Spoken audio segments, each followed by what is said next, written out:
Всем привет. Приобрели Datsun меньше недели назад, наверное. 1000 километров проехали уже. Заскрипел багажник. Сейчас покажем, как избавились от этой проблемы.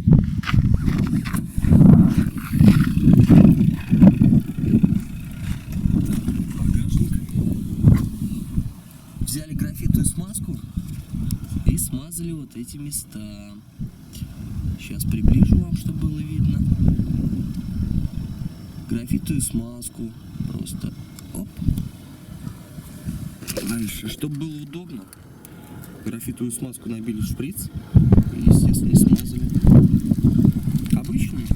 Естественно, сейчас послушайте. Все, скрипа нет, как видите. Вообще никакого.